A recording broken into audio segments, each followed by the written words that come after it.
Jesus ele estava numa época, né, que o homem ainda estava muito embrutecido, né? A mulher era tratada como animal, como mercadoria. Criança era tratada como mercadoria, podia ser vendido, trocado, né? As pessoas, elas não tinha grande importância a vida delas, dependendo da classe social, né?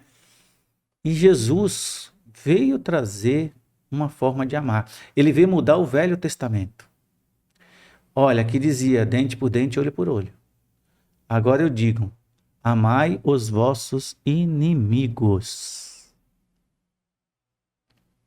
É uma mudança brutal de pensamento. Como assim? Eu não sou mais guiado pelo Senhor dos Exércitos que derrota os inimigos? Não. Agora a tua função é fazer do inimigo um amigo. É outra vibe, é outra frequência. Porque passar fio de espada, a bala de canhão, né, a bacamarte, a metralhadora é muito fácil. É só apertar um botão. Transformar o inimigo em amigo é uma tarefa para gente grande. Jesus estava dizendo aqui, ó, tá na hora de vocês crescerem. Amai os vossos inimigos, né? Tanto que quando Pedro investe contra o soldado romano, ele fala, não foi isso que eu ensinei. Quem com ferro fere, com ferro será ferido. E ele perdoa aquele soldado, né? E vai com ele sem reagir, né? Por isso que fala, é o Cordeiro de Deus, ele vai mansamente, porque ele era o príncipe da paz. Ele veio com o objetivo de mudar pelo exemplo, né?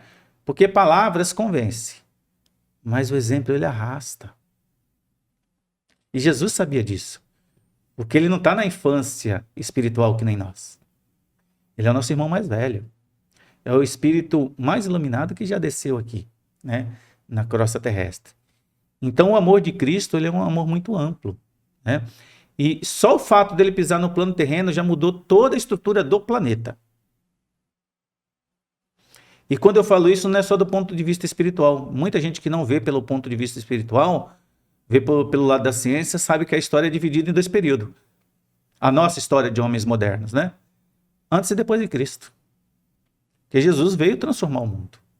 E ele transformou. Com exemplo e sem violência.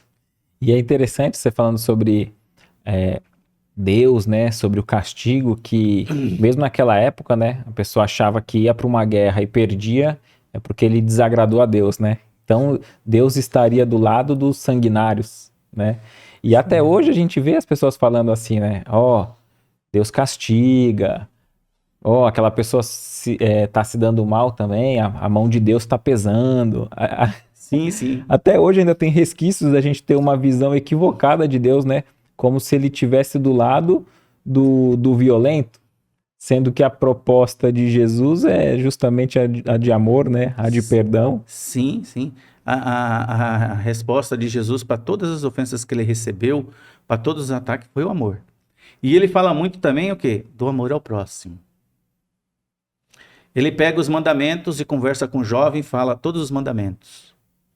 Né? É aquela parábola do jovem rico. Se você ia contar a história de Jesus, vou. Então, jovem rico, né? Senhor, o que eu faço para entrar no reino do céu? Sigo todos os mandamentos. Você faz isso? Faço. Sei todos os mandamentos. Cumpro todas as obrigações religiosas. Né? Ah, tá tranquilo. Então, vai o seguinte. Vende o que tem e me segue. Dá para os pobres, me segue. Como o jovem era rico, o coração dele pesou. Se ele fosse uma pessoa que tinha um nível de amor, que aí nós vamos chegar na questão mais elevado, ele falava agora, Senhor. Seguiria o Cristo. Né? Mas o amor dele estava onde? Nos seus bens. Né? E aí eu vou entrar num personagem que eu queria entrar mais na frente, mas vou pegar agora. Francisco de Assis foi justamente o oposto. Tinha os bens, por conta própria, deixou de lado os bens e seguiu Jesus, sem nunca ter contato com ele. Nível de amor mais elevado. Abraçou a missão, né? E aí quando a gente fala amor ao próximo, ainda pegando na questão do Cristo, tem uma passagem da Bíblia que me chama muita atenção, que é a parte do soldado romano, que ele vai pedir a Jesus que cure o seu escravo. Como Jesus na época, né, estava sendo reconhecido por todas as maravilhas que ele fazia, esse homem vendo o seu escravo doente, né? E eu falei que as pessoas eram tratadas como mercadoria, poderia ser comprada, vendida, né? Aquele cidadão que estava doente estava nessa situação. Ora, o que esse escravo doente, moribundo, poderia dar para o seu amo para ele amar ele assim? Não tinha nada que ele pudesse dar. Então foi um amor o quê? Incondicional. Mas era um soldado romano, não conhecia a religião hebraica, não seguia Jesus, só ouviu falar. E foi lá. E ele ainda faz mais, ele ainda dá uma demonstração que além de amor, ele tinha fé. Porque ele falava que sabia, né, que não era bom que o Jesus fosse até a casa dele. Porque ele era um soldado romano, Jesus ficaria mal visto com o povo judeu. Ele falou, Senhor, basta uma palavra, eu sei que você vai curar meu servo. E Jesus fala, tua fé curou teu servo, seu servo está curado. E quando ele chegou, o servo estava curado. Então, além de ser um amor incondicional, né, é um amor a quem? Ao próximo. Ele podia ter pedido para ele. Ele não foi lá para pedir para ele.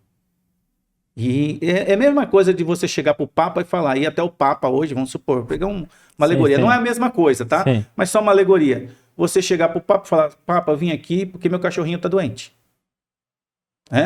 Queria que você curasse o meu cavalo, o meu cordeiro, sei lá. Por quê? Porque o ser humano, na condição de escravo, era tratado como se fosse um animal. Sim. Podia ser vendido e comercializado, né?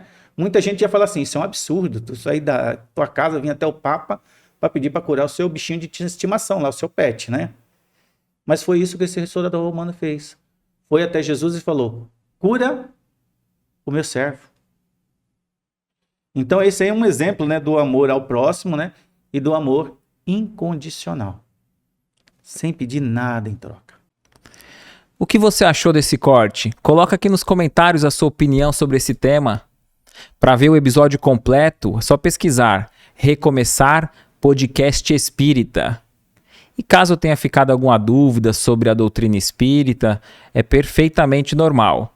Procure ler as obras de Allan Kardec.